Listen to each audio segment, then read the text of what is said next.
ستا ځای به څوک نیسي؟ ژوند یو دی، منزل معلوم دی، سرچینې محدودې دي او سیالان ډیر دي.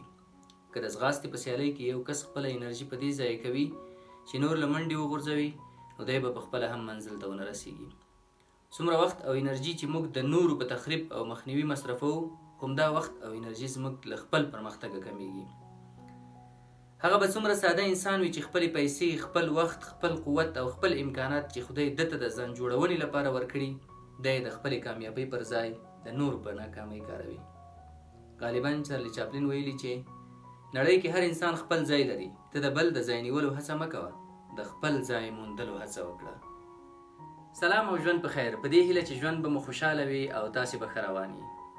راځئ نن در سره یو بهترین کتاب چې د ژوند 92 درسونه پکې خپاره شوي دي شریک کړم.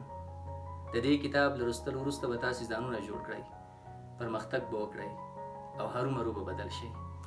دا کتاب زموږ د ډېر تکړه ملګري چې تر دې دمه یې تر 50 ډېر کتابونه لیکلي، ژباړلي او خپاره کړي دي لیکلی دی.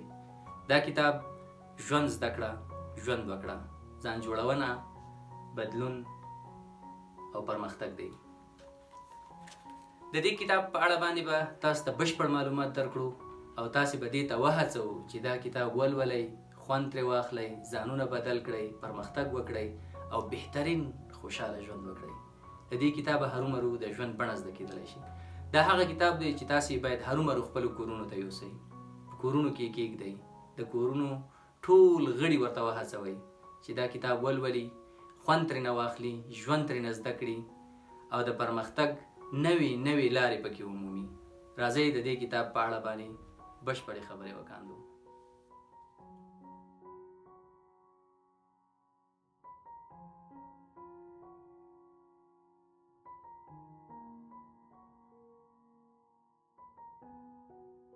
یو ورځ مې یو کتاب ولوست، ژوند یې را بدل کړ. دا خبره مې د اورهان پاموک د یو کتاب په پیل کې لوستلې وه. زښته ډېر خوند یې را کړی و. ما ته یې هغه ټول کتابونه را په زړه کړل چې زما ژوند یې را بدل کړی و. د ژوند سم لوری یې راښودلی و او زما د ژوند بڼه یې را بدله کړې وه. ژوند بې له لوستلو او زده کړې نه شي. که ښه ژوند غواړې، که اغېزناک او د هرکلي وړ شخصیت غواړې، که ښه اورېدونکی غواړې، د کتابونو ملګرتیا دې حتمي ده. کلونه کېږي چې له کتابونو سره مې سر و کار دی.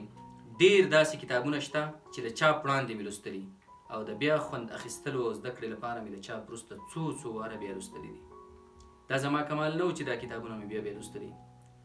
دا د کتابونو د منځپانګې د راښکون کمال و چې زه یې بیا لوستلو ته اړ کولم.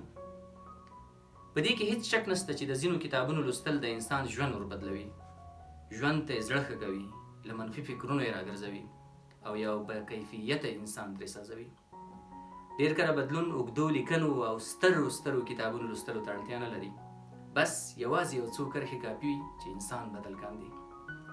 ما داسې ډېرې وړې لیکنې لوستلې چې د انسان په ذهن کې ستر خیالونه او نوښتونه پنځوي.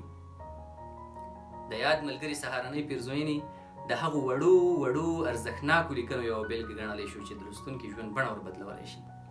دا هغه لیکنې دي چې د ډېرو فکرونو، خیالونو او تصورونو له لوستلو وروسته لیکل شوي دي. بس څو کرښې ولوله او هغه ویده خیالونه او پوهه دې پرې راویښه کړه چې کلونه ویده پاتې شوې ده. د همدغو ویدو فکرونو راویښېدن د ښه او خوندور ژوند پیل بویه. په دې هیله چې د یاد ملګري دا خوندورې پیرزوینې ستاسې د ژوند سهارونه راڼه، ژوند مو بدل او د پرمختګ نوې دروازې درته پرانیزي. نو مخ وړاندې د ژوند زده کړه، ژوند وکړه، کتاب د لوستلو پر لور.